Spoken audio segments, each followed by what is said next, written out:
partir de este momento comienza Encuentros Pedagógicos, el programa de renovación magisterial. Encuentros Pedagógicos, Radio Revista, Magisterio, Sindicalismo, Actualidad Nacional, Pedagogía. Sábados de 8:30 a 10 de la mañana. Bienvenidos.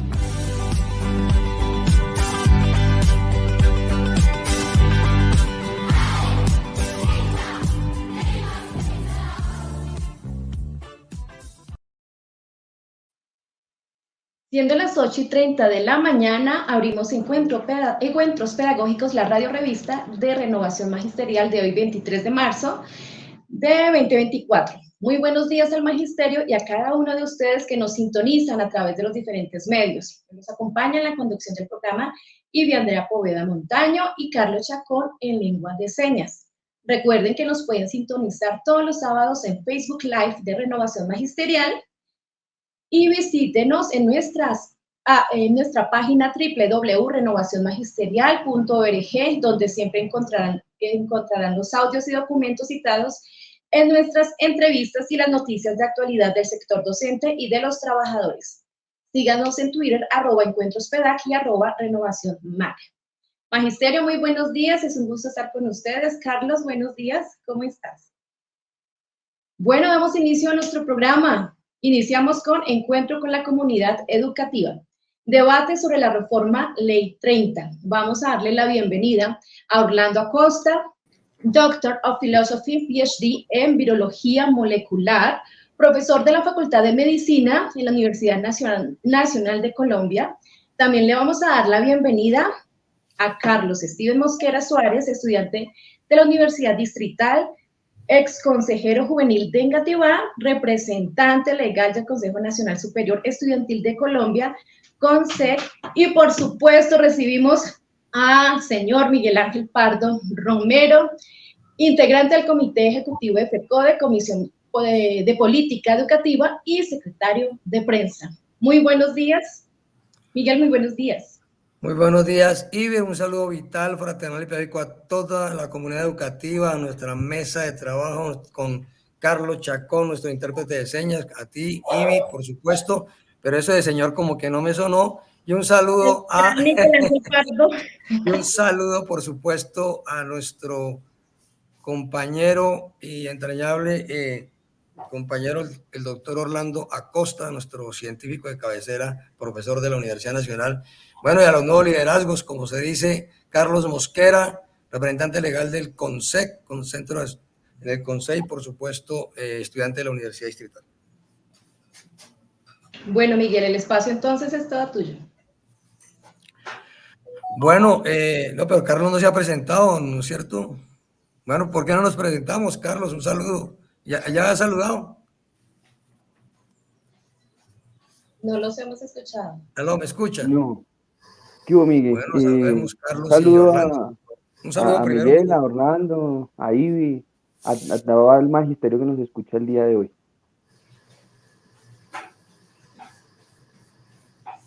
Doctor, muy buenos días. Orlando. Sí, buenos días. Bueno, Ivy, entonces, está ya por fin llegó el momento sobre el tema de la reforma a la educación superior, especialmente a la reforma a la Ley 30 de 1992, que nos fue impuesta en medio, pues, de una resistencia, aunque no tan fuerte, en ese momento por el movimiento universitario, tanto de estudiantes y profesores. Y entonces el Ministerio de Educación Nacional nos ha hecho llegar unas invitaciones para ser parte de una mesa de concertación sobre la base de la propuesta que el gobierno va a presentar. Y pues he invitado a la Federación y a otros actores de la educación pública, a la Federación Colombiana de Educadores, por supuesto a ASPO también, y a las organizaciones estudiantiles. Y en ese orden de ideas, pues se trata hoy, Orlando, Carlos, de que miremos cuáles serían los planteamientos nuestros, los aspectos centrales que nosotros hoy planteamos deben ser reformados y que deben constituir la esencia de la nueva ley sobre educación superior y que por supuesto ya deje atrás ese capítulo tan nefasto como fue la Ley 30 del 92. Orlando, por favor. Sí, bueno, gracias por la invitación para compartir unos minutos aquí con relación a este tema tan importante como lo es la educación superior colombiana.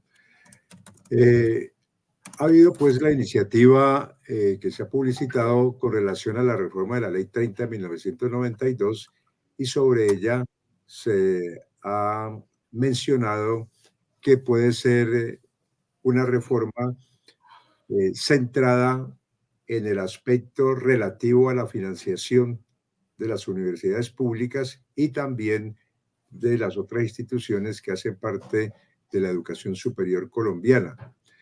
Pero también hay la iniciativa de que esta reforma de la Ley 30 o una nueva también contenga unas reformas adicionales que se denominan reforma integral, es decir, prácticamente en todos sus componentes.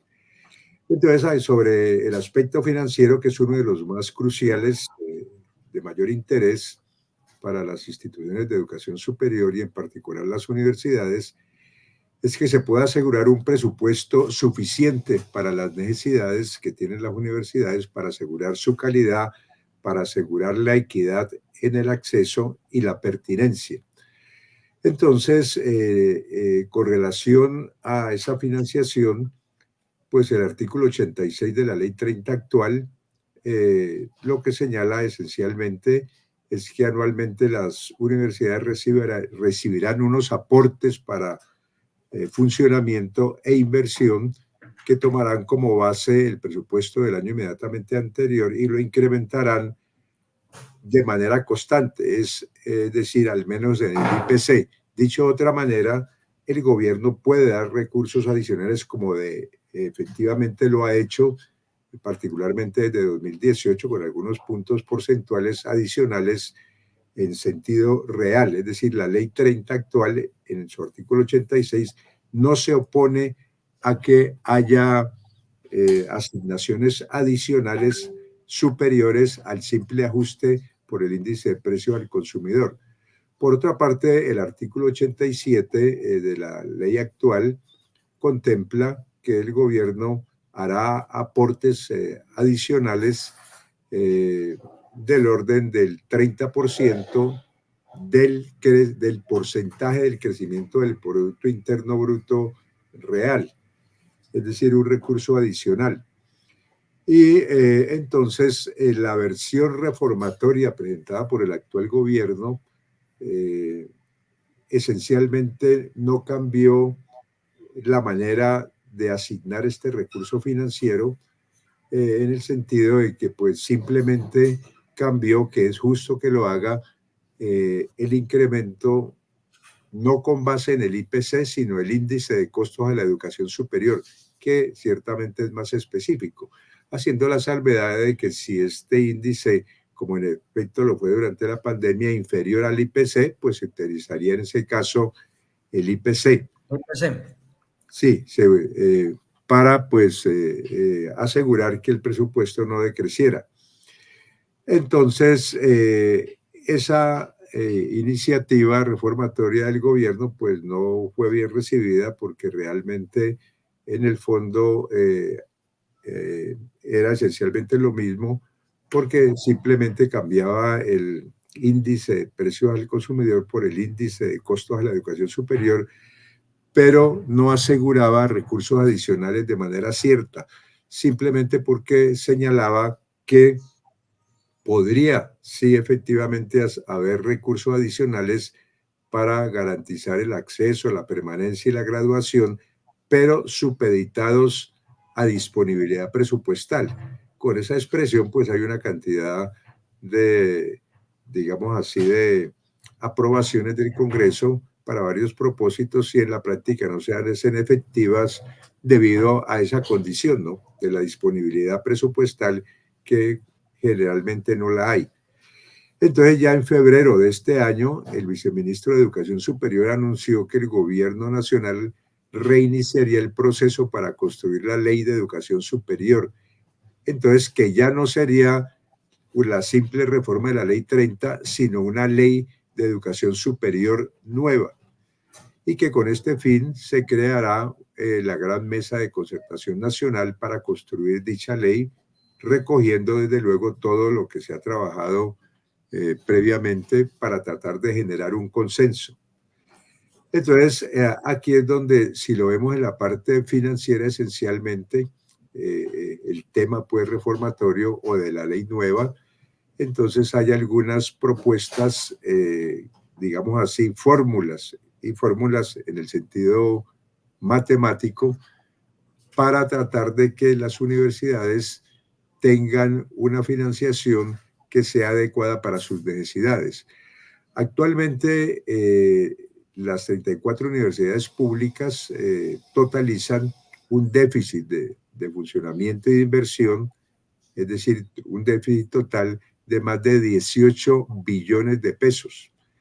Entonces se ha propuesto una fórmula que tiene varios, en términos matemáticos, pues términos y también factores que incluyen, en primer lugar, tomar como base el presupuesto inmediatamente anterior, incrementarlo con base en el IPC y añadirle otros términos y unos factores de tal manera que se asegure el recurso para el funcionamiento, es decir, para pago de personal docente, administrativo, bienestar, también los cargos nuevos y la cobertura, cuánto valdría cada estudiante nuevo que se admita, y también un concepto adicional que es el cierre de la brecha con el desfinanciamiento, es decir, que a través del tiempo se vaya atenuando esos déficits que tienen muchas universidades, ¿no?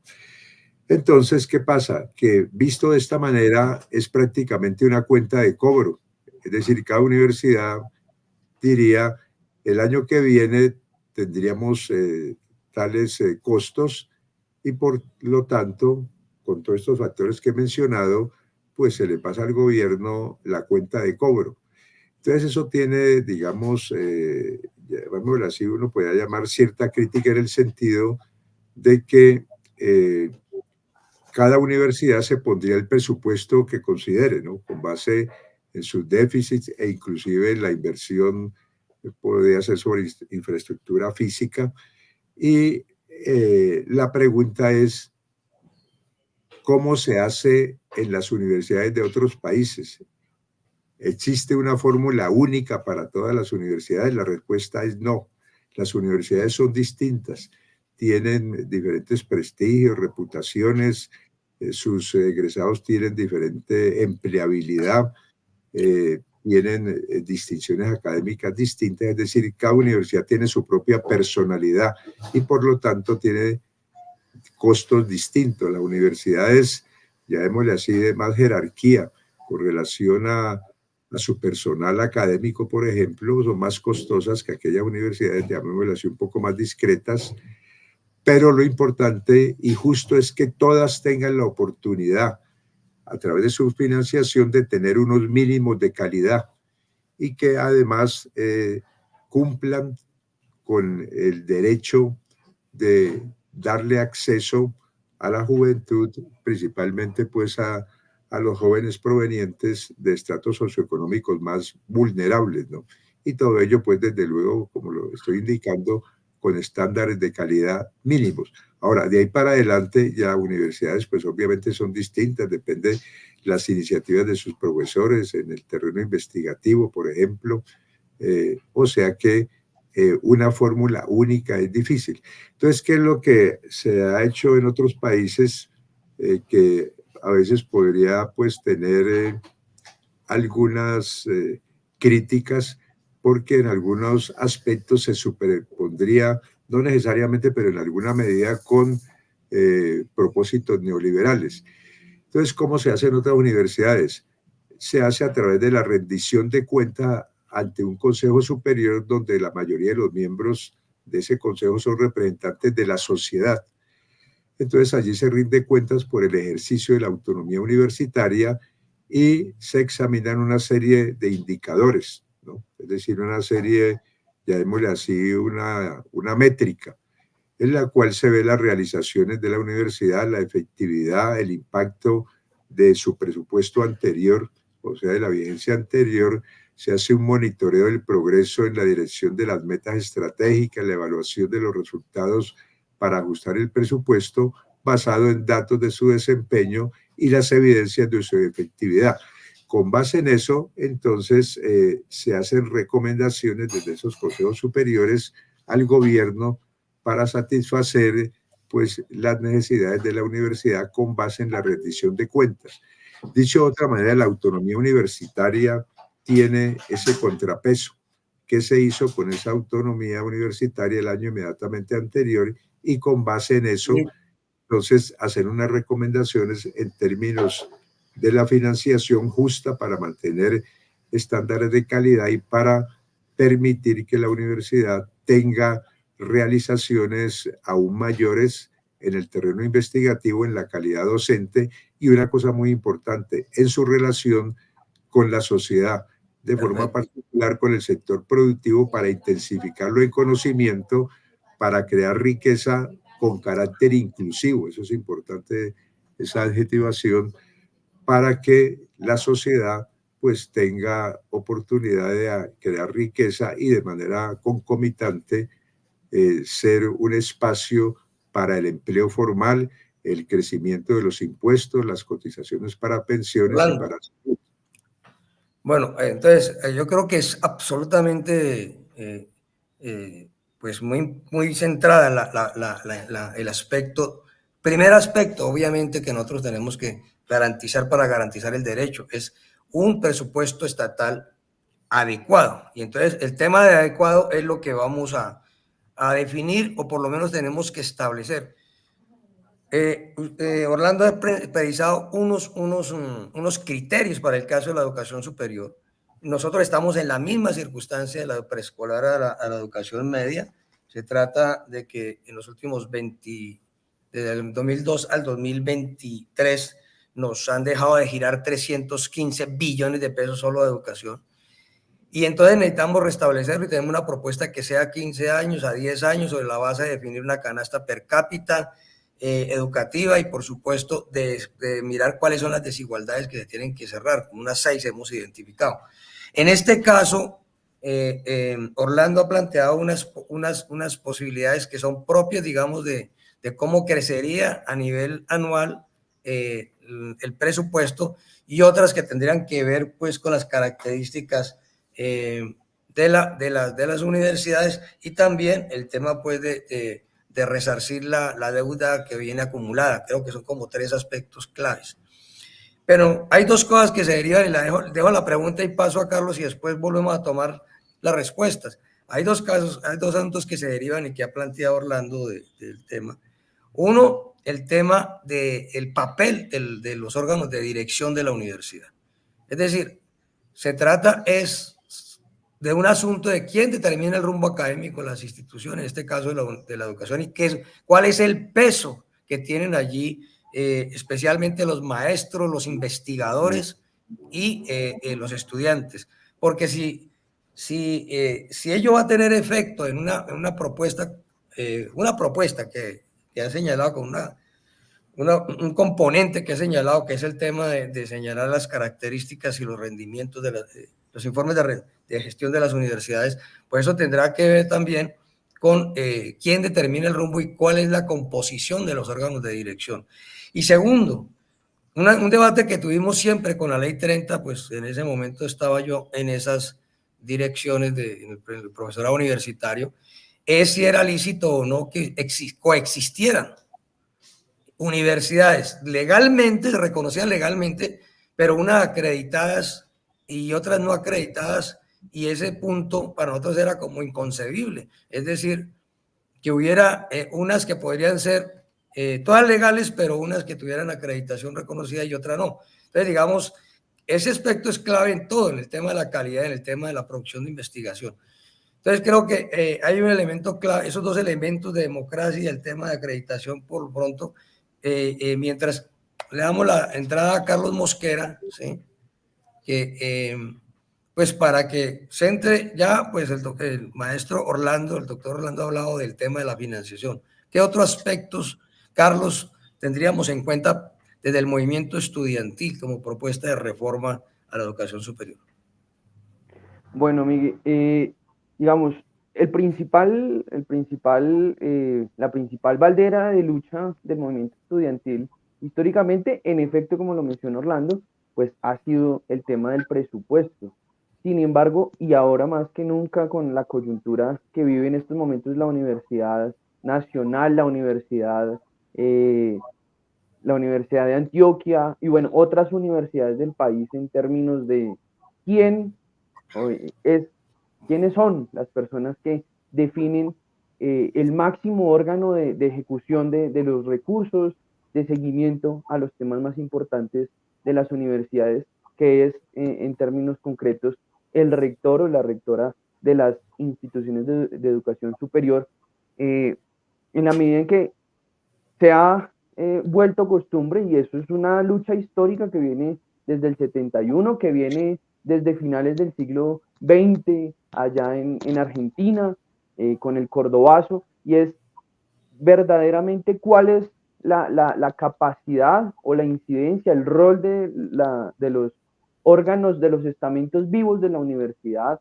los estudiantes, los docentes, inclusive también, por supuesto, los trabajadores en la definición de esos criterios de desarrollo de la universidad que pasan por evaluar, que pasan por dar también una línea clara con relación a esas tres funciones misionales de las universidades, lo que es la docencia, la extensión y la investigación. ¿Cuál tiene que ser el papel que siga cada universidad pública para alcanzar esos tres fundamentos misionales y que verdaderamente lo que se investigue, lo que se enseñe en la universidad, pues vaya dirigido también a satisfacer esas necesidades, no del mercado, ¿sí?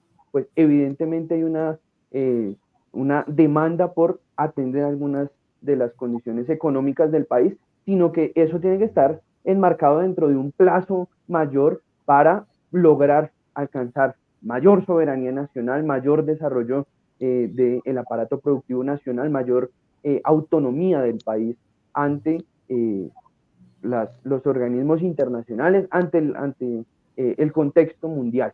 Entonces, en esa perspectiva, yo creo que se reabre esa discusión.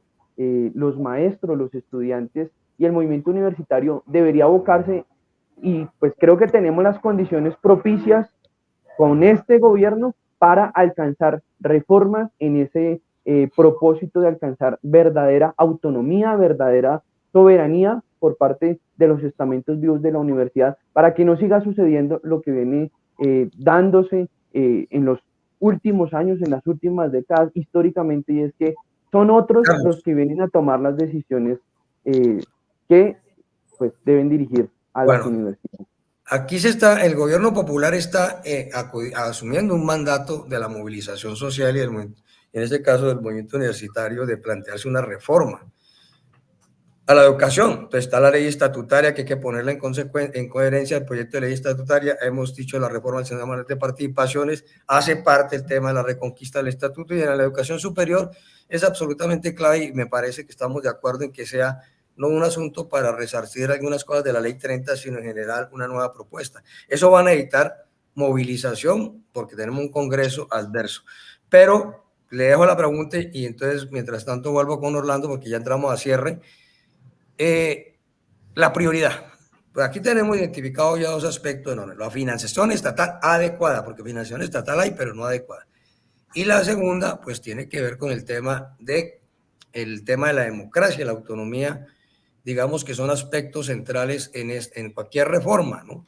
Entonces, para que miremos las prioridades y podamos hacer un cierre de 1 minuto sobre el particular, doctor Orlando, volvemos al asunto. Entonces tenemos el tema del gobierno escolar, el tema de la acreditación y el tema de la producción de ciencia básica, que es parte de los asuntos de las universidades.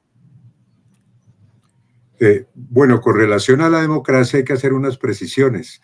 No se puede ver la democracia en la universidad solamente con relación a la elección o de designación de sus autoridades, sino hay que verla de manera más amplia.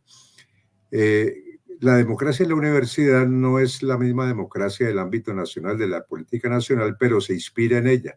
Tiene una limitación, que es el mérito, o sea que la democracia en la universidad tiene como límite el mérito. ¿Qué significa eso?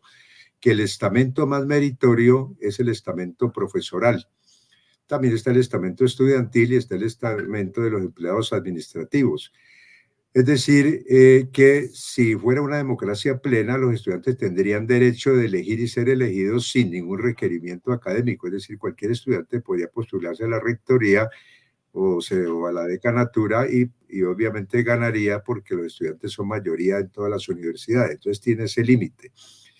Por otra parte, el Estado colombiano suscribió en la UNESCO en 1997 unas recomendaciones que indican que como parte de los derechos humanos mismos, los profesores tienen derecho a elegir una mayoría de representantes en los órganos académicos colegiados, de forma particular en el Consejo Académico, de tal manera que el Consejo Académico sería el órgano legislativo donde se expiden las normas y el rector con los decanos y vicerrectores es el que representa el poder ejecutivo.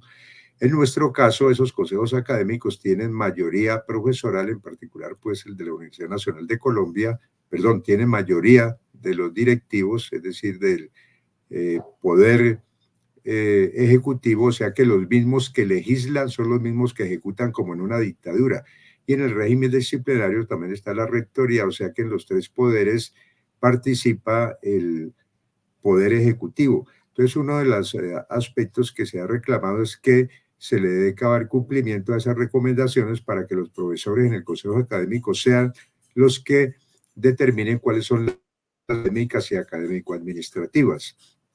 Los consejos superiores, típicamente en los países desarrollados y en algunos de países no tan desarrollados, tienen una mayoría de miembros de la sociedad. Entonces, eso suena extraño.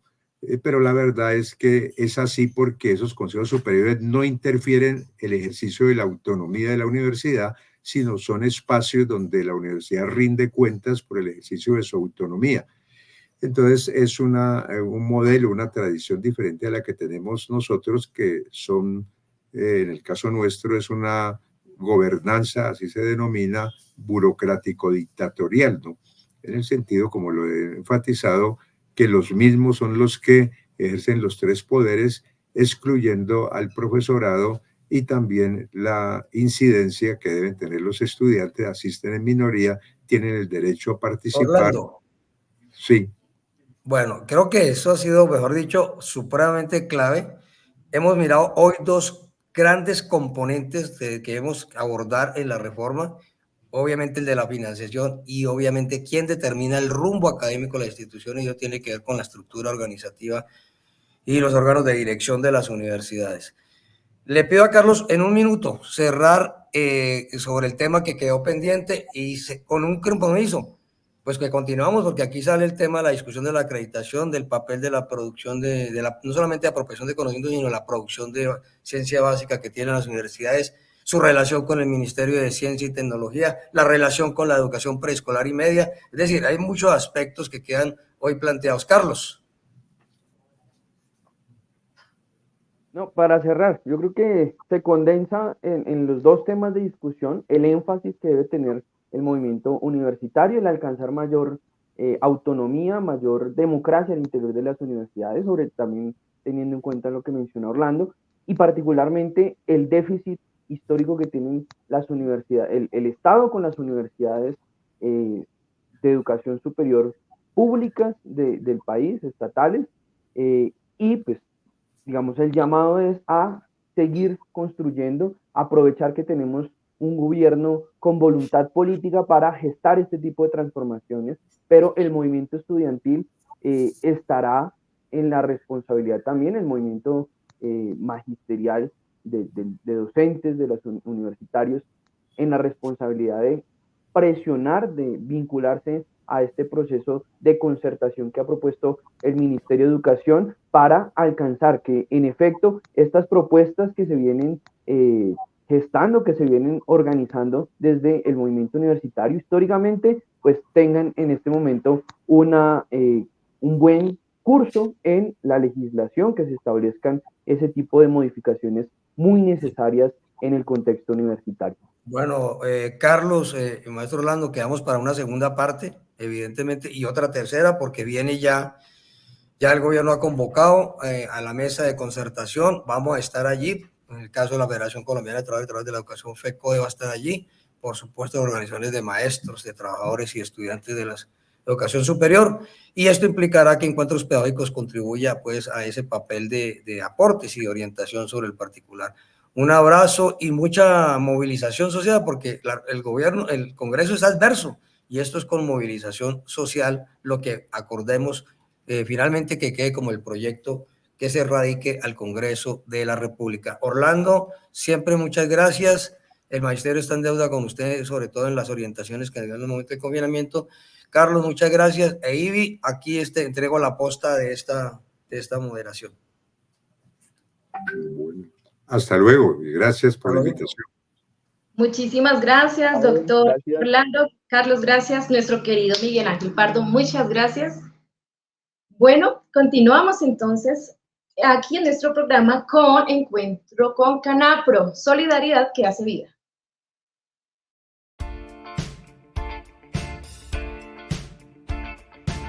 Encuentro con Canapro, solidaridad que hace vida.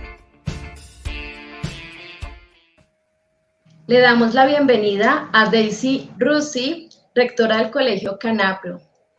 Señora rectora, muy buenos días. Andrea, buenos días. Un gusto tenerla el día de hoy con nosotros. El Colegio Canapro es uno de los baluartes de la cooperativa y que cuenta con un muy buen prestigio pedagógico en la comunidad educativa. Quiero preguntarle cuáles son los logros sobresalientes de la institución que usted dirige y que tiene el colegio respecto al alto nivel educativo. Andrea, considero importante precisar que el colegio es un centro de costo de la cooperativa Casa Nacional del Profesor Canapro, y la cooperativa trabaja el paradigma de la responsabilidad social, y el colegio es el escenario en donde la cooperativa certifica, testimonia el sentido que tiene con la educación en el marco de la responsabilidad social. El colegio está comprometido con el desarrollo humano de los estudiantes. El enfoque del colegio es humanista. La acción misional del colegio refleja el compromiso. Somos una institución educativa comprometida con el desarrollo humano de los estudiantes, del personal vinculado, de las familias y de nuestra identidad colombiana. Al colegio llegan niños, niñas, jóvenes, adolescentes con necesidades, y las necesidades son humanas. Desde el mismo momento del proceso de admisión, nosotros trabajamos con el perfil de ingreso del estudiante al colegio. Trabajamos con la familia en una entrevista de familia para poder identificar qué es lo que el padre de familia espera de la institución educativa, y nosotros poder identificar si estamos preparados para atenderlos a ellos. Es así como hemos venido consolidando una comunidad educativa comprometida en el marco de la responsabilidad social, en donde damos cuenta de la satisfacción de las necesidades humanas, partiendo de los problemas que las personas llevan. Esa es la tarea del colegio. Si nosotros no preparamos al estudiante, si no preparamos a la familia para que podamos desarrollar esos procesos que tienen que ver con cerebro, para poder desarrollar habilidades, funciones cognitivas, operaciones mentales, pues difícilmente podríamos nosotros tener los logros que año a año estamos entregando a la sociedad. Trabajamos, estamos organizados por ciclos. ¿Cómo lo comprendemos en el colegio? El que el niño, el estudiante, tenga un periodo escolar de tiempo mucho más amplio que le permita a él lograr la maduración y alcanzar los desarrollos que a su edad el niño debe alcanzar. Entonces tenemos 5 ciclos. El ciclo 1, que está integrado por los grados transición, primero y segundo. El ciclo 2, los grados tercero y cuarto. El ciclo 3, los grados quinto, sexto y séptimo. El ciclo 4, grado octavo y noveno. Y el ciclo 5, el 10º y 11, los grados de la media. Entonces, fíjese que los niños van a tener 2 años, algunos 3 años, para poder lograr lo que deben lograr al culminar el ciclo, de tal forma que tengan los prerequisitos para cursar el grado que sigue en el siguiente ciclo al cual el estudiante ingresa. ¿Aló? ¿Aló? ¿Me escuchan? Sí, señora, claro ¿Me que escuchan? sí. Ok. No sé si tú tengas alguna pregunta en relación con lo que hasta ahora te he podido compartir. Señora Daisy, muy interesante. Como decía al principio, es un baluarte de nuestra cooperativa. ¿Cuántos años lleva el colegio Canapro? Cumplimos justamente el 17 de marzo 49 años. Maravilloso, imagínese, un baluarte total. Estamos preparándonos para la celebración del año 50. De verdad que sí, el colegio es una institución rica en procesos pedagógicos y es rica en recursos también.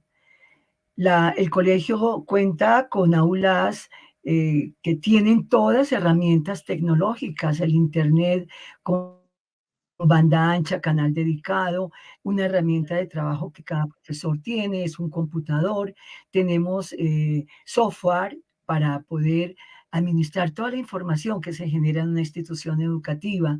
Trabajamos con cibercolegios, trabajamos con Work Manager, estamos trabajando con inteligencia artificial porque justamente estamos buscando esas respuestas a esas necesidades que los estudiantes tienen para que el aprendizaje sea algo motivante, sea algo que realmente lo mueva a él a enamorarse del conocimiento, porque esa es la tarea de la institución educativa. La vida no es fácil y en este momento hay un fenómeno cultural que le muestra al joven como si todo en la vida se lo dieran regalado y haciendo algo muy simple pudiese defenderse en la vida y no es así. No podemos perder la mirada a los educadores de que la tarea nuestra es desarrollar habilidades, que los estudiantes se conozcan, se descubran, se encuentren, se reencuentren con ellos mismos para desarrollar todos sus talentos. En la política de calidad, nosotros somos una institución educativa también certificada con la ISO 9001-2015 y estamos certificados desde el año 2011. Estamos en nivel muy superior en las pruebas de estado desde el año 2005 y un reto que el colegio tiene es el mejorar el posicionamiento en ese nivel muy superior, porque de verdad, con toda la humildad, expreso a la comunidad académica que me está escuchando que el trabajo que el colegio hace a nivel pedagógico es arduo, no es un trabajo cualquiera. El equipo de trabajo es altamente comprometido, con un sentido de responsabilidad social con la educación y consigo mismo. Porque si yo como persona, como sujeto activo que soy, no soy apasionada de lo que hago, pues difícilmente voy a lograr impactar al otro para que de igual manera realice lo suyo. Y lo hacemos con estudiantes, con padres de familia. Algo también valioso que tiene el colegio es que formamos también en competencias laborales. El proyecto educativo de Canapro tiene 3 grandes instituciones: CIDE, que es la universidad que llamamos ahora del Magisterio, el Colegio Canapro y el Instituto para la Formación del Desarrollo Humano, Promover. Yo lidero las 2 instituciones, el colegio y Promover. Eso me ha permitido a mí articular los 2 proyectos. Entonces, Promover se hace visible a través del colegio con los estudiantes de 9º y 10º. Promover tiene 3 programas técnicos laborales certificados: auxiliar en contabilidad, ensamble y mantenimiento de computadores y mercadeo digital. Eso lo desarrollan los chicos de 9º y 10º, 2 años, 4 semestres. Al concluir el 4º semestre, Promover certifica al estudiante en competencias laborales según el programa que el estudiante haya escogido, y ese programa que hace con promover lo convalida a nivel de educación superior. Maravilloso, Un estudiante que vaya a estudiar una ingeniería, algo relacionado con economía, con administración, con está mercadeo. complementada ahí. Sí, señora. Sí, señora Daisy, muy interesante. Gracias por estar el día de hoy con nosotros. De verdad, felicitaciones por estar al frente de esta gran institución y siempre bienvenida a nuestro programa Encuentros Pedagógicos. Gracias, gracias, muy amable. De verdad que para mí ha sido la consolidación de un hermoso proyecto de vida profesional en mi vida, en el escenario del Colegio Canapro. Gracias infinitas por la invitación. A usted, muchas gracias. Bueno, buen día. Gracias. Igualmente, muchas gracias. Los invito a todos ustedes a que continuemos entonces con Encuentro con el Movimiento Obrero.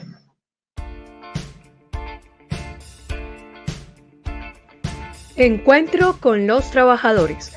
Novedades del movimiento obrero y la movilización social. El 9 de abril, el constituyente primario a la calle. Recibimos a Fabio Arias Giraldo, presidente de la Central Unitaria de Trabajadores CUT. Fabio, muy buenos días. Y Andrea, buenos días. Un saludo cordial para usted y especialmente también para las personas que están conectadas a encuentros pedagógicos. Muy amables por la invitación. Con mucho gusto, bueno, Fabio, como siempre, usted acá. Cuéntenos, Fabio. Bueno, buenos días. Bueno, evidentemente, como usted lo mencionó, el 9 de abril estamos convocando desde la Central Unitaria de Trabajadores, pero asimismo también desde el Comando Nacional Unitario, integrado por las 3 centrales obreras de CUT, CGT y CTC, y las 2 confederaciones de pensionados, más una serie de organizaciones sociales, la Coordinadora Nacional para el Cambio, donde hay organizaciones de indígenas, campesinos, afros, diversidades étnicas, diversidades sexuales, mujeres, jóvenes. Adicionalmente, estamos convocando y se ha vinculado a esta convocatoria la Confederación de Comunales de Colombia, dirigida por el compañero Guillermo Cardona. Está también la gente de la UNIT.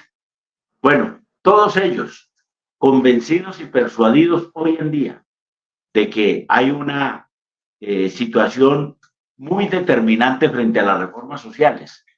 Determinante en el sentido de que podemos estar asistiendo a de que el establecimiento neoliberal nos gane el pulso político en el Congreso de la República hundiendo la reforma. Y digamos que este mensaje de urgencia para la movilización social nos lo acaba de dar la Comisión Séptima del Senado. 9 de 14 senadores de esa Comisión Séptima del Senado han radicado una ponencia de hundimiento de la reforma a la salud.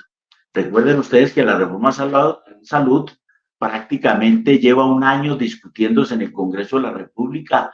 Ha logrado a trancas y a mochas 2 debates, uno en la Comisión Séptima de la Cámara y otro en la plenaria de la Cámara, donde evidentemente pues la lucha política de los sectores que no quieren el cambio y de los sectores que sí estamos comprometidos con el cambio, lograron aprobar en esos 2 debates la reforma a la salud. Pero hoy que llegó a la Comisión Séptima del Senado, se han alineado estos partidos de la oligarquía y del establecimiento neoliberal, el Centro Democrático, Cambio Radical, el Partido de la U, el Partido Conservador, Colombia Justa y Libres, ASI. Y mira, todos ellos se han unificado para solicitar el hundimiento de la reforma. Y como se darán cuenta inmediatamente ustedes, esto entra en un choque de trenes entre la Cámara de Representantes, que ya aprobó en esos dos debates de la reforma de la salud, y ahora el Senado, que pretende hundirla. Frente a esa situación que podría significar también el hundimiento definitivo de las reformas sociales, pues nosotros dijimos el constituyente primario, tal como lo señaló Gustavo Petro. El constituyente primario es el que genera cambios y transformaciones y es el que al final puede determinar un avance sobre estas situaciones.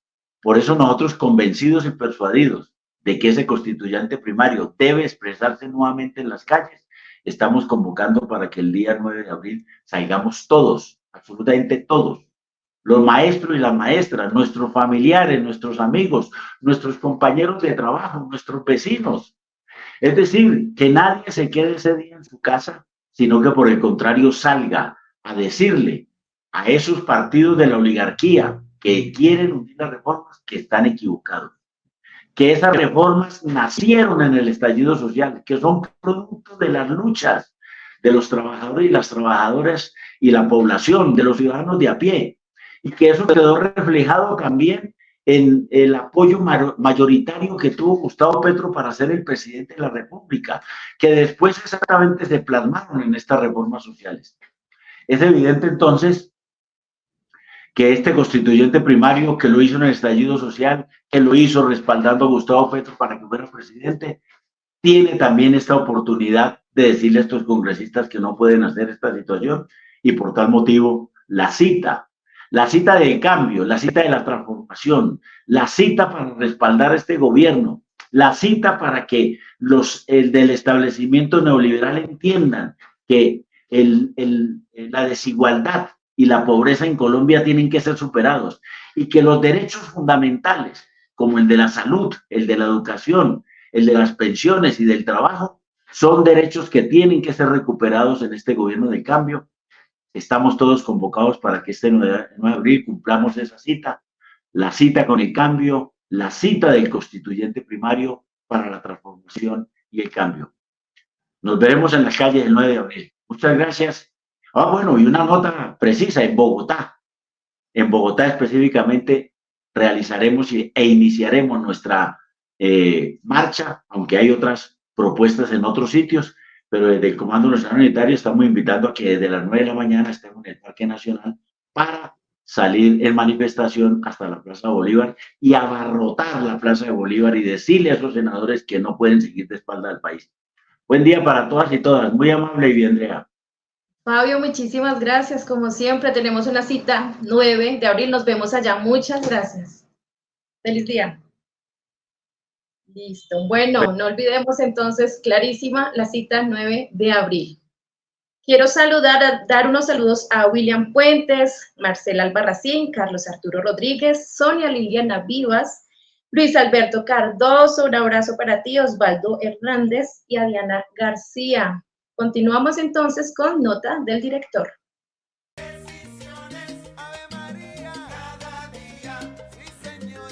Seguimos con nuestra nota del director, Jairo Castro Ballesteros.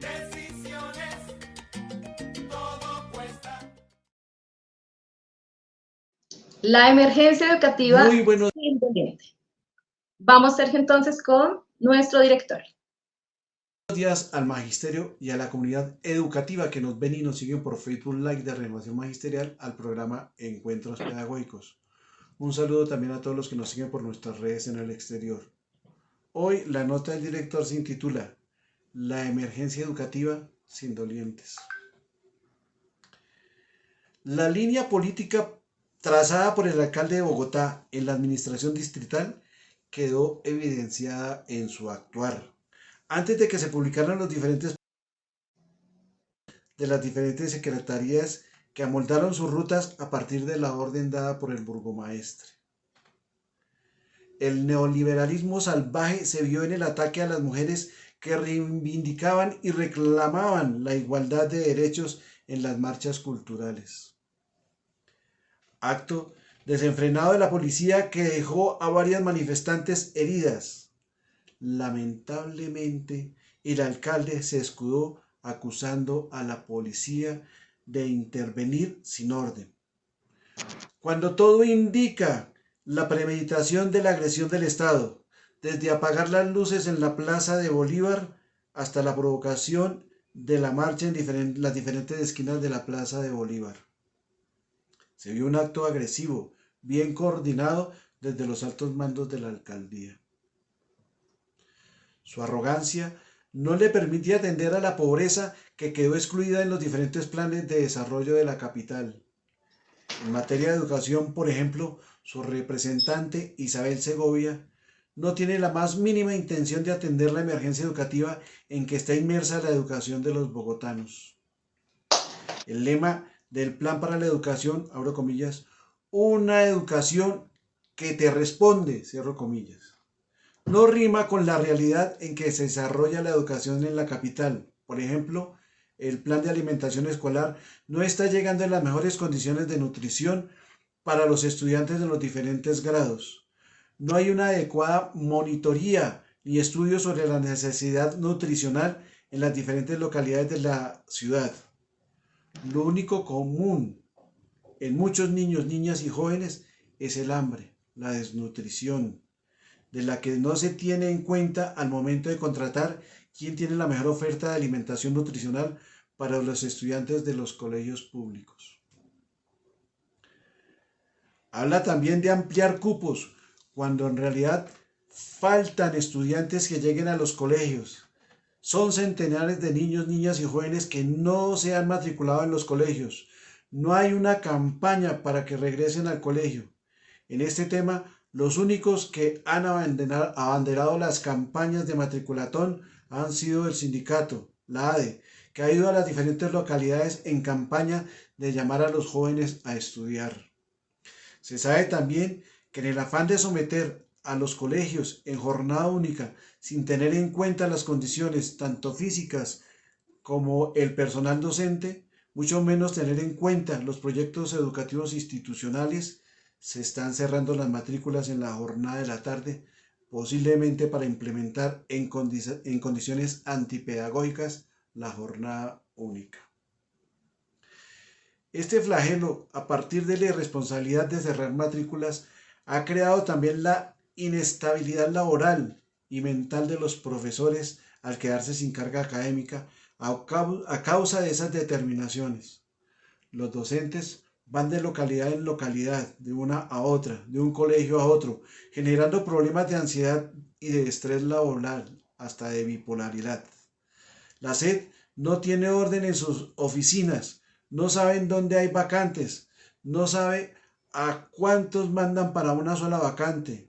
Es como un juego macabro. Al que llegue primero gana el premio, gana su puesto.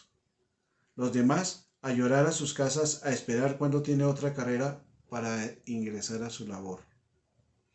Con los profesionales que están a la espera de una posibilidad de cubrir una comisión, también entran en el juego del desespero que ha generado la Secretaría de Educación. Comisiones de 15 días o un mes, y el trámite burocrático de la Secretaría para cubrir esta comisión se llega hasta a demorar 15 días. Cuando sale el decreto para trabajar, o ya se acabó la licencia, o solo cubre 15 días y los estudiantes sin clase durante todo ese tiempo. La emergencia educativa también pasa por la planta docente. Hay docentes sin carga que necesitan ser reubicados, realmente donde hay la necesidad. Hay docentes provisionales en espera para cubrir licencias y comisiones. Entonces, ¿cómo habla de cerrar brechas en la educación cuando prefiere darle prioridad a la contratación de agentes educativos que no tienen que ver con los desarrollos pedagógicos de las instituciones educativas y están por encima de los docentes? Esto demuestra que no hay una política sana para la educación. El discurso de cerrar brechas en educación sin realmente tener una alimentación nutricional de calidad y una planta docente comprometida y segura, lo que se generará es ampliar la brecha de la desigualdad educativa. Muchas gracias. Nos vemos dentro de 8 días en otra nota del director. Señor director, muchísimas gracias. Era Jairo Castro con la emergencia educativa sin doliente. Continuamos entonces con encuentro con la comunidad educativa y el magisterio. Nunca perseguí la gloria, ni dejar Encuentro con la comunidad educativa y el magisterio. Movilización social por las reformas sociales y derechos. los mundos sutiles. 65 años de lucha y pedagogía. Le damos la bienvenida a Héctor Fajardo Abril, investigador social, ex ejecutivo de FECODE y de la CUT, Bienvenido, doctor Héctor, y a nuestro querido, a nuestro señor, al grande Miguel Ángel Pardo Romero, integrante del Comité Ejecutivo de FECODE, Comisión de Política Educativa y secretario de Prensa. Miguel, buenos días otra vez. Bueno, nuevamente un saludo vital fraternal a ti, Ivy, y por supuesto a Carlos Chacón, nuestro intérprete de señas, y a todo el magisterio de la comunidad educativa. Y bienvenido, Héctor, a esta tu casa de encuentros pedagógicos. Y por supuesto hoy con un tema muy importante, 65 años de reconocimiento legal de la Federación Colombiana de Trabajadores y Trabajadoras de la Educación. Héctor, bienvenido. Buenos días, Miguel. Muy buenos días al equipo de trabajo de encuentros pedagógicos. Muchas gracias por invitarme. Bueno, Héctor, estos 65 años de la Federación, pues tienen hoy un buen augurio, y es que acaba de también ocurrir un hecho histórico muy importante. Por primera vez un obrero ingresa a la junta directiva de Ecopetrol, la primera empresa del país. Se trata del compañero Edwin Palma, ex presidente de la Unión Sindical Obrera, trabajador por más de 20 años de esa empresa, y que pese a todas las argucias de la derecha, hoy ya se ha coronado como integrante de la junta directiva de Ecopetrol en un papel tan importante como impulsar la transición energética. ¿Qué opinión le merece, Héctor? Usted y yo, que ya tenemos canas, bueno, usted más que yo, pero en todo caso canas son canas.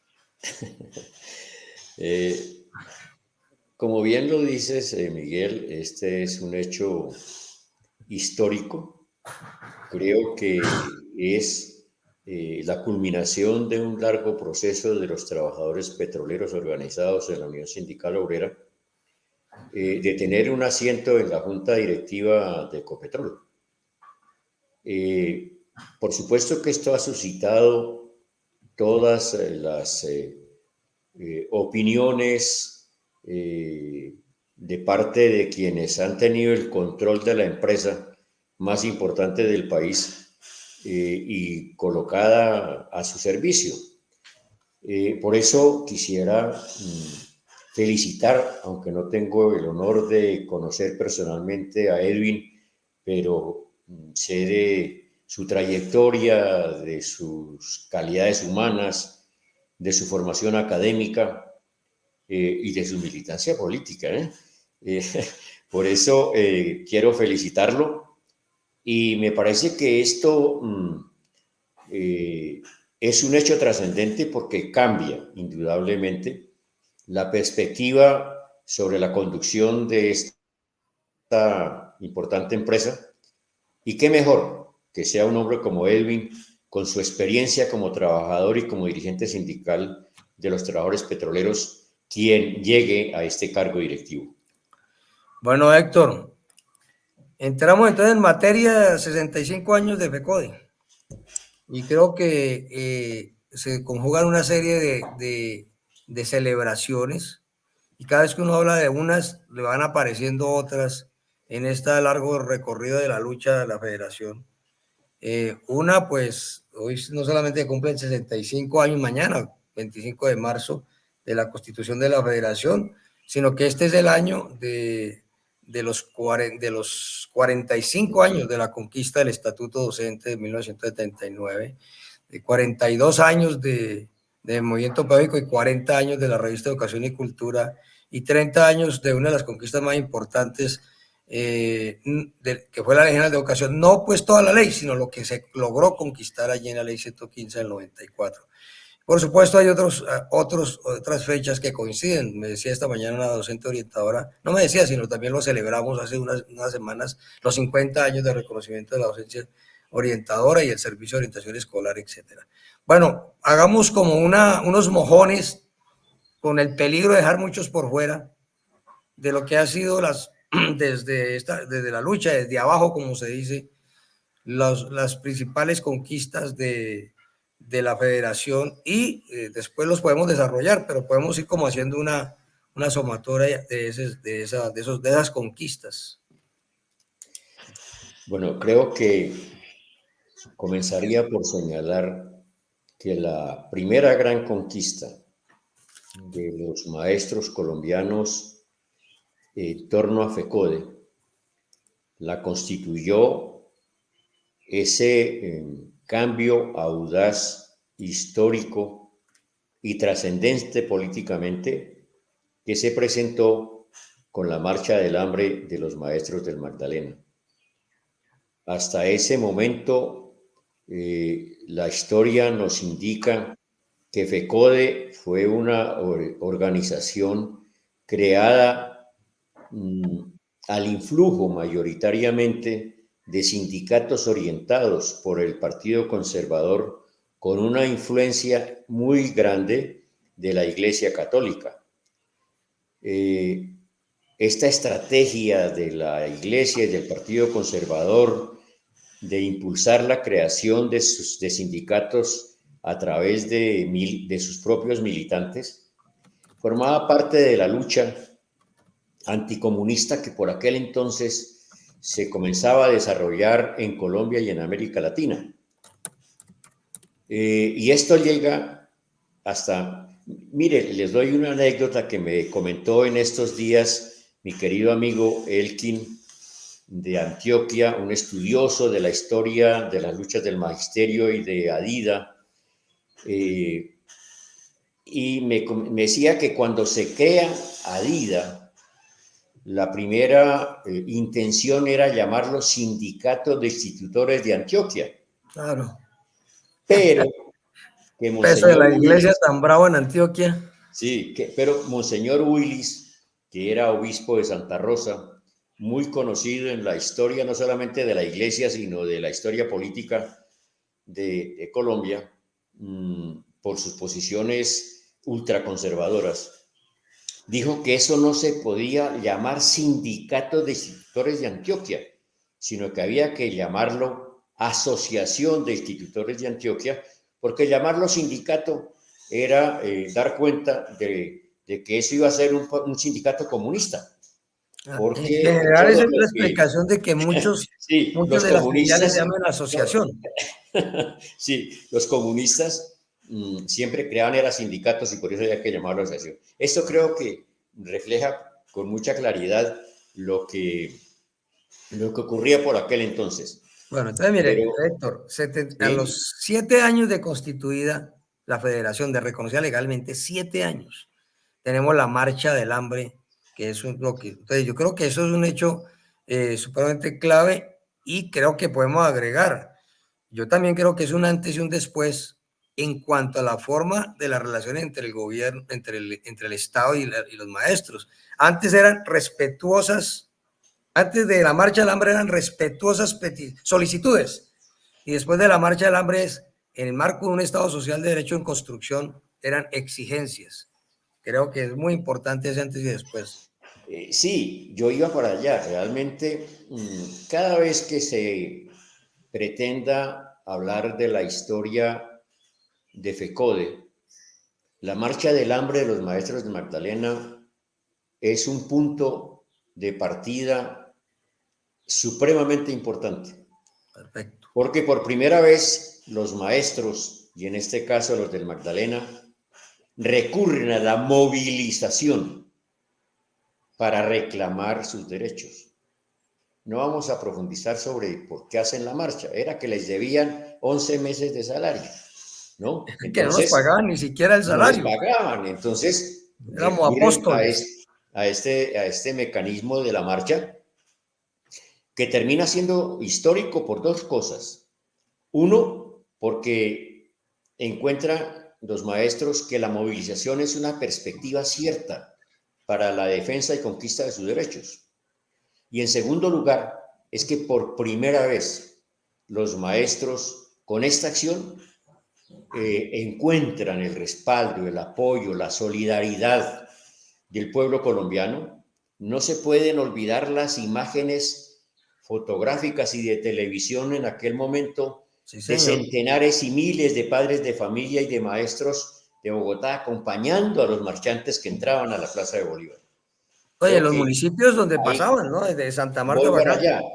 Por los municipios donde pasaban ocurría otro tanto. Yo por aquel entonces era estudiante, creo que de cuarto en la normal de mi pueblo. Yo soy de Moniquirá. No se le nota lo boyaco, no se preocupe. Por supuesto. Y los maestros del Magdalena llegaron a dormir esa noche a Moniquirá. Y por primera vez, no solamente los estudiantes de la normal, ¿sí?, sino que los pobladores de Moniquirá se concentran en el parque para celebrar el acontecimiento. Llegan los maestros del Magdalena que están marchando para que les paguen su salario.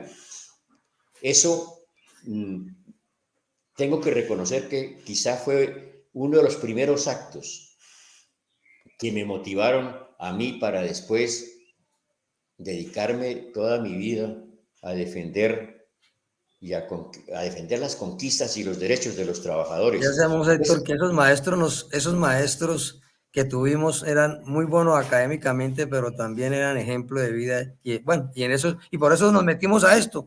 Por supuesto. Entonces la marcha de los maestros de Magdalena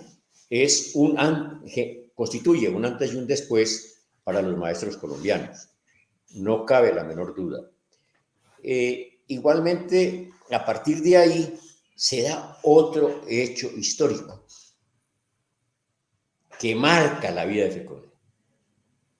Y es que comienza a incorporarse a los sindicatos de los maestros las ideas de izquierda, ¿no?, que por aquel entonces no tenían cabida en los sindicatos de los maestros. Es la primera manifestación clara y evidente, ¿no?, de esto se da en el Congreso que se realiza en 1969, si la memoria no me falla, en Santa Marta. Allí aparecen, irrumpen todas las expresiones de la izquierda que en ese momento hacían presencia en Colombia, y comienza realmente una transformación ideológica, política e incluso en perspectiva organizativa en el seno de los maestros colombianos. Y hay otro acontecimiento muy, muy importante para mí, que es el congreso creo que es el 11º congreso de FECODE en Ibagué, que es el que se da después de Santa Marta. En ese congreso yo alguna vez lo había comentado, creo que por este mismo medio y contigo, hay un texto que circula en el congreso, que fue presentado por Abel Rodríguez, Orlando Zambrano, Luis Cadena, como 3 nombres que recuerde. Yo no estuve en ese congreso, donde en una cuartilla se consignaban las propuestas que le dieron vida a FECODE hasta 1986, cuando se crea la CUT. En ese documento se hablaba primero de la nacionalización de la educación. Eso es claro. Segundo, se hablaba de la profesionalización de la carrera docente y la expedición de un estatuto o de una ley orgánica que le diera cabida a esto. Tercero, esa profesionalización implicaba definir cómo se entraba a la carrera docente, cómo se permanecía y cómo se iba el maestro, ¿no? Igualmente se consignaba el tema de la nacionalización, porque era la única forma de que esto fuera posible. Con la departamentalización, la municipalización, etcétera, de la educación, pues era imposible unificar todo esto. Igualmente se habló en ese texto de la unificación de los salarios y las prestaciones sociales de los maestros, ¿no? Del papel de la pedagogía en la vida del maestro y de la escuela, que después, más tarde, pues viene a dar origen al movimiento pedagógico, ¿sí?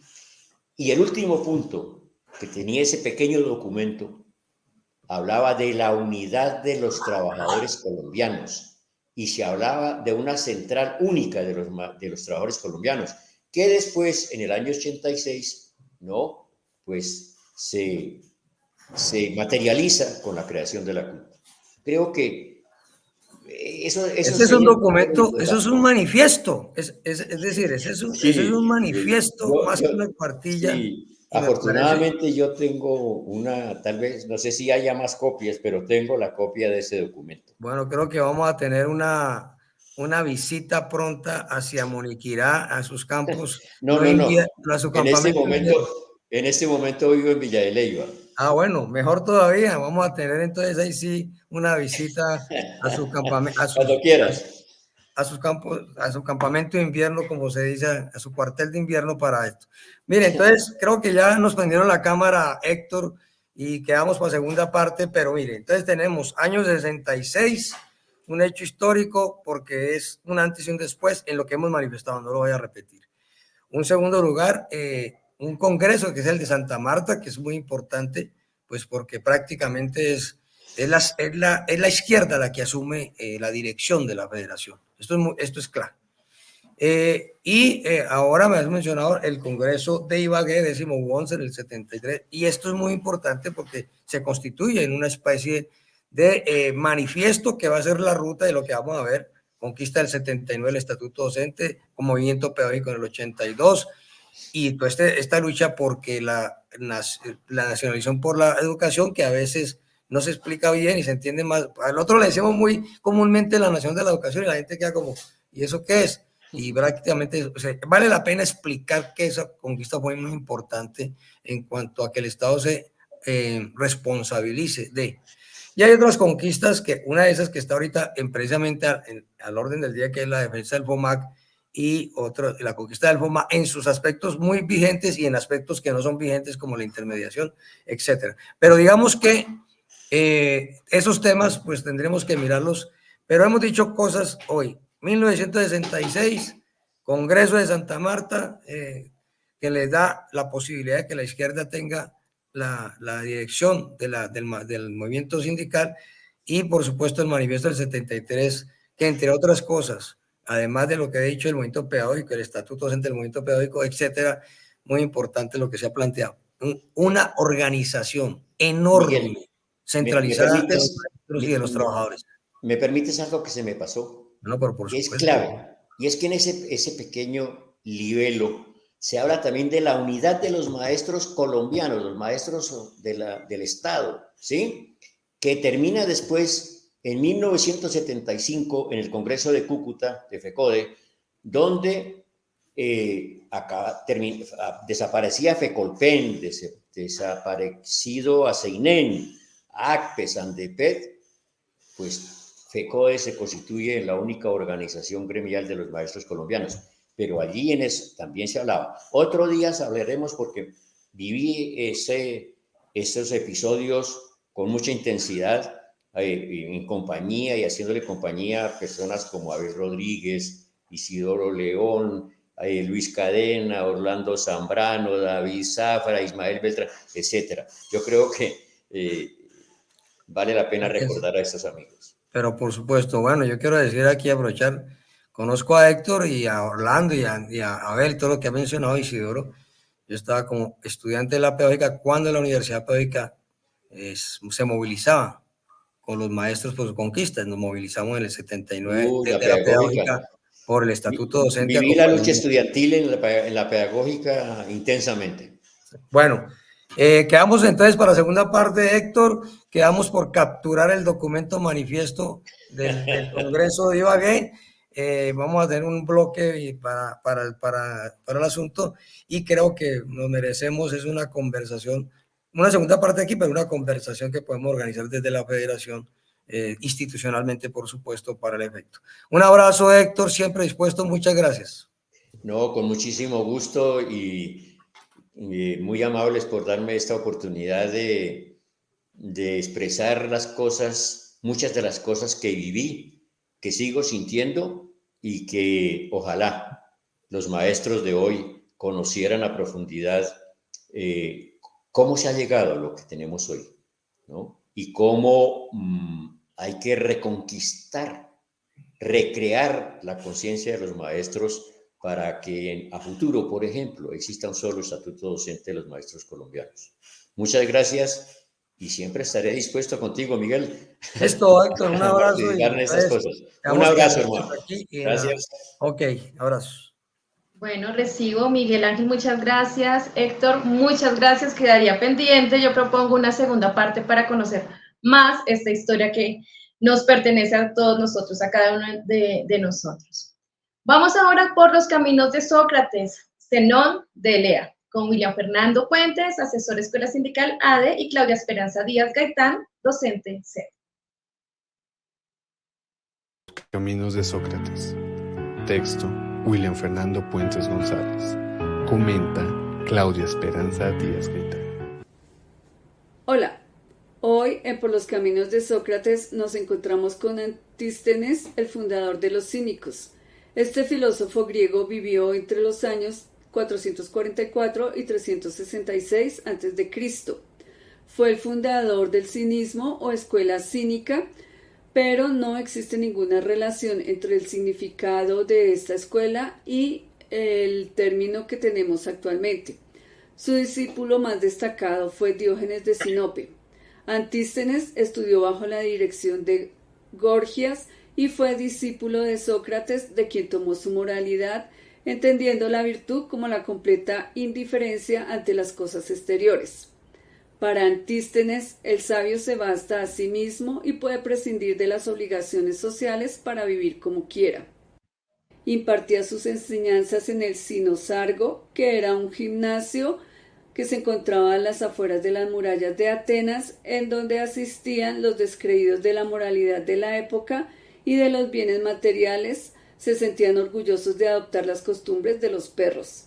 Diógenes Laercio dice que el mismo Aristóteles solía llamarse a sí mismo Aploción, es decir, perro manso, y solo usaba un manto y un bastón, queriendo de este modo convertir a los demás a una sencillez primitiva.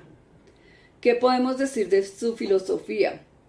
Antístenes empieza afirmando que la filosofía consiste más en la manera de conducirse que en la ciencia, y el valor del hombre depende en primer término del uso legítimo de su razón mediante la completa independencia de espíritu. Pretendía oponerse a la molicie y al lujo y restaurar la sencillez primitiva de las más antiguas costumbres. Para Antístenes no hubo límites en este camino de la sencillez de vida. Afirma que el sabio debe gozar completamente de su libertad, emancipándose del yugo de las necesidades ficticias, poner la virtud por encima de todas las cosas y mirar todo lo demás como indiferente a través del uso legítimo de su razón y mediante éste de la completa independencia de espíritu. Antístenes estima como malos y menosprecia aquellos placeres que enervan la energía del alma y cuyo goce es solo negativo porque únicamente implica cierta limitación del dolor, si bien recomienda aquellos placeres que resultan del movimiento, del trabajo y de la actividad. En tal sentido pudo apreciar el dolor de la fatiga y la pena del trabajo como bienes, puesto que los consideraba medios adecuados para obtener la libertad y la virtud, que consiste en emanciparnos de las necesidades superfluas, acercándonos a la naturaleza de los dioses que carecen de ellas. Para Antístenes, la virtud convertida en hábito y fuerza moral no se pierde nunca, y el sabio, que para él es el hombre virtuoso, resume toda perfección menospreciando todas las demás cosas. De su metafísica, o mejor, de su física, porque entonces eran idénticas la ciencia de la naturaleza y la de las causas primeras, solo se conoce esta frase: adora el pueblo muchos dioses, pero solo existe uno en la naturaleza. En definitiva, Antístenes desprecia el lujo, la adulación, la vanidad, porque se constituye en vicio propio de hombres débiles, sin carácter ni alma. En cambio, exalta la confrontación de ideas propia de los hombres sabios, que encuentran en el diálogo consigo mismo y con los otros un espacio para la reflexión sobre lo que es digno de aprobar o de censura, lo cual conduce al cultivo de la humanidad. Ahora veamos algunas curiosidades de Antístenes. Su padre, que tiene el mismo nombre, es ateniense. Sin embargo, su madre es una antigua esclava tracia. Este hecho será uno de los estigmas con los que tendrá que crecer este joven, tratado con cierto desprecio por algunos de sus paisanos al no disfrutar de la ciudadanía ateniense. Aunque bien es verdad que muy pronto aprenderá a defenderse por sí mismo de estos injustos comentarios. A pesar de todo, su infancia fue feliz. Su familia no fue rica, pero gozaba de una posición económica digna y desahogada. En una ocasión, uno de los chicos con los que jugaban le echa en cara su condición de notos, es decir, de mestizo, insistiendo en el insulto mientras presume y se ufana de su pureza de sangre, de su intachable condición de ateniense. En este momento, todos los chicos que juegan con él hacen silencio. Todo el mundo espera la reacción de Antístenes ante el duro ataque. Pero bueno, él sonríe, no pierde la calma y con una cierta tranquilidad de ánimo responde: bien, en esa maravillosa pureza ateniense ya tienes algo en común con los caracoles y saltamontes que encontramos aquí. Y para finalizar, algunas frases y citas célebres de Antístenes. Los cuervos devoran a los muertos y los aduladores a los vivos. Las personas que tienen buen carácter son las más dignas de ser queridas. Consulta el ojo de tu enemigo porque es el primero que ve tus defectos. No te imagines que los demás tienen tanto interés en escucharte como el que tú tienes de hablar. Y para que disfruten les dejo esta reflexión. Las pasiones tienen causas y no principios. Hasta la próxima. Así es, hasta la próxima. William Fernando Puentes y Claudia Díaz nos trajeron el día de hoy por los caminos de Sócrates a Antístenes, el padre del cinismo. Muchísimas gracias. Los invito entonces a que continuemos, a que sigamos y recibamos a Andrés Valle, el secretario de la ADE, con el informe Capital.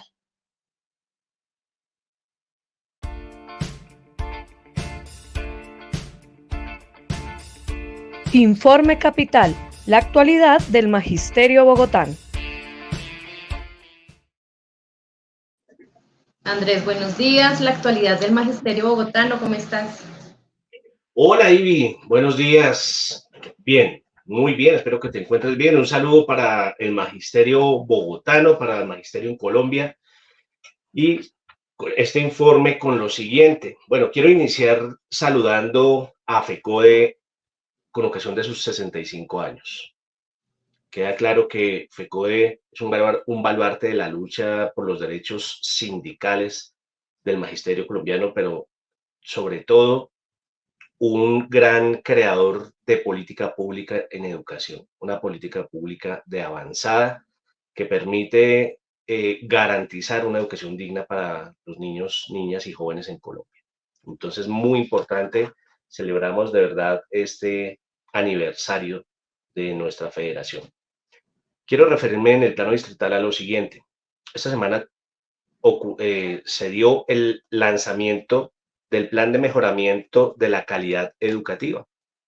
En ese evento estuvieron la secretaria Isabel Segovia y el alcalde mayor. Eso se desarrolló en la Escuela Normal Montessori. Y pues allí presentaron su plan, su propuesta, que consta de 3 ejes que tienen que ver con la atención integral a la primera infancia, el cierre de brechas y lo que llaman proyecto de vida. Al escuchar detalladamente, pues queremos contrastar los planteamientos que dijeron con lo que hemos venido exigiendo como organización sindical para Bogotá. Por ejemplo, en el tema de atención a la primera infancia, mencionan la necesidad, el apoyo al preescolar de 3 grados, hablan de nuevas estrategias, nuevas líneas pedagógicas, darle prioridad al arte, a la actividad física, a la expresión, cosa que está muy bien. En eso estamos de acuerdo. Pero más adelante en su alocución mencionaron como sus aliados, como uno de sus aliados principales, el asunto de las cajas de compensación. Tenemos allí entonces una primera contradicción, porque para nosotros son importantes 2 puntos, y es no a las cajas de compensación ese presupuesto se debe utilizar para vincular docentes a la planta de personal del distrito, de la Secretaría de Educación me refiero. Entonces, en el preescolar de 3 grados sí, pero en las instalaciones de los colegios oficiales y con planta docente de la Secretaría de Educación. En la segunda línea hablan del cierre de brechas, hablan de volver a los aprendizajes fundamentales, de las matemáticas y de la lectoescritura, y en eso estamos de acuerdo. Hay que enfocarse en eso. Hablan de bilingüismo. En otros escenarios han hablado del asunto de STEM, pero nos preocupa, aquí nos queda una pregunta y es, ¿y la enseñanza de la historia qué? Tenemos una comisión asesora para la enseñanza de la historia, está trabajando en unos lineamientos que son bastante importantes para el país. Aquí no aparece por ningún lado. Entonces, el llamado para la Secretaría de Educación es que se retome la enseñanza de la historia, que no se pierdan las humanidades, el arte, bueno, las posibilidades para nuestros niños de preescolar de docentes en tecnología, en segunda lengua, en educación física, que son tan importantes, porque aquí hablan de calidad de la educación, pero sigue estando el modelo de un solo docente para todas las asignaturas. Eso es atraso. Entonces, a la coherencia. Y hablan de la ampliación de la jornada escolar. Y allí dos cosas. Hablan de jornada única, pero para eso necesitamos infraestructura. Lamentamos mucho lo acontecido en el colegio Estanislao Zuleta, lo que vimos por redes estos días de esos aguaceros tan tenaces. Un vendaval levantó el tejado, hubo algunos estudiantes, poco más de 6, 8 estudiantes heridos, cosa muy lamentable, y eso deja ver las dificultades en la infraestructura que tienen los colegios de la ciudad. Más de la mitad de los colegios de las sedes escolares en Bogotá requieren arreglos, se requiere infraestructura.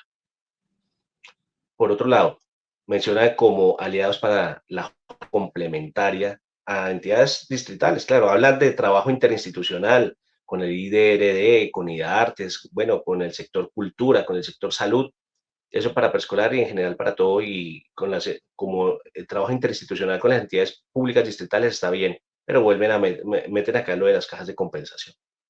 Entonces, la articulación para una jornada ampliada, no se menciona la articulación con los PEI, el trabajo a partir de la autonomía institucional, vinculando a las comunidades, a los gobiernos escolares. 2, pues reiteramos nuestro llamado a que no a la plata no puede irse para los privados, seguirse yendo para los privados. Y aquí, más adelante vamos a enlazar eso con el tema del plan de austeridad.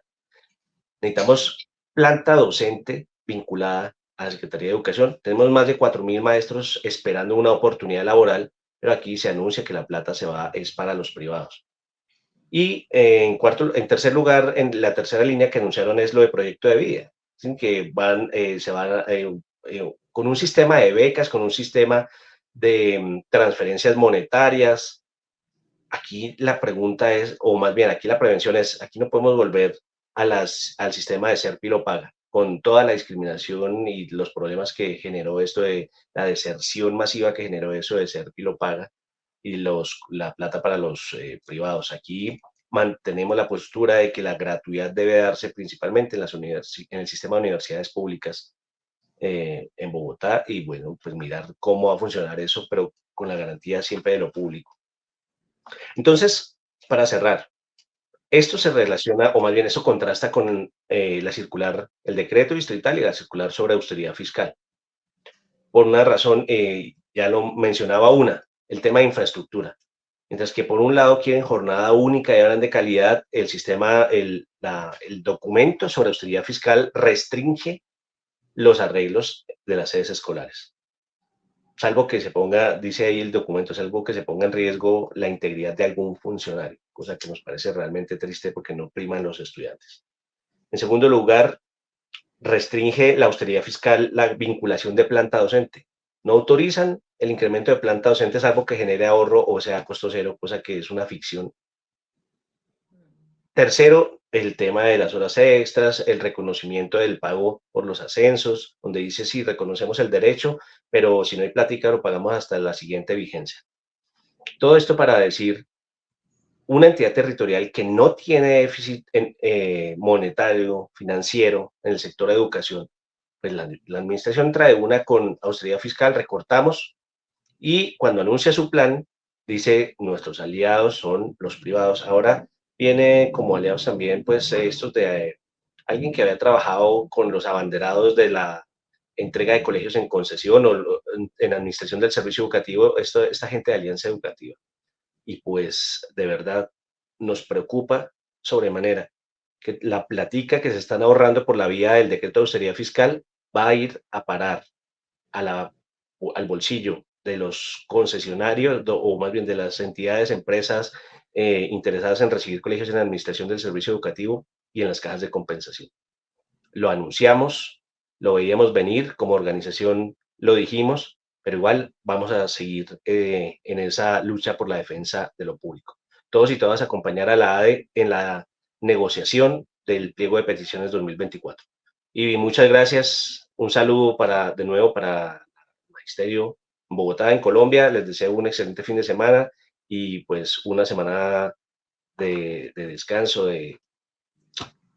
puedan tener unos días para tomar fuerzas para lo que se viene. Buen día para todos y todas. Andrés, muchas gracias. Me dejas preocupada, pero bueno, ahí seguimos y sigues, yo sé que al frente y con esos maravillosos informes de la semana. Gracias, Andrés. Gracias a ti, chao. Chao, Andrés, gracias. Bueno, les quiero hacer una invitación para que ahora a las 11 de la mañana se conecten a Facebook Live de Magisterio al Día, bajo la dirección de la compañera Mara Cristina Orozco, lideresa pedagógica y social de Cundinamarca e integrante del CEIT-FECODE, a las 11 de la mañana por Facebook de Magisterio al Día. Bueno, llegamos al final de nuestro programa. Agradecemos a todos ustedes por su sintonía, a todo el equipo de Renovación Magisterial en Colombia, a nuestro querido director Jairo Castro Ballesteros, al productor Sergio Camilo Castro, en lengua de señas, a Carlos Chacón, quien les habló, y de Andrea Poveda Montaño. Recuerden que todos los sábados continuamos en su compañía de 8:30 de la mañana a 10 de la mañana. Que tengan una bonita semana y tranquila y feliz y hasta luego. Renovación Magisterial presentó Encuentros Pedagógicos. Los esperamos el próximo sábado a las 8:30 de la mañana. Gracias por acompañarnos.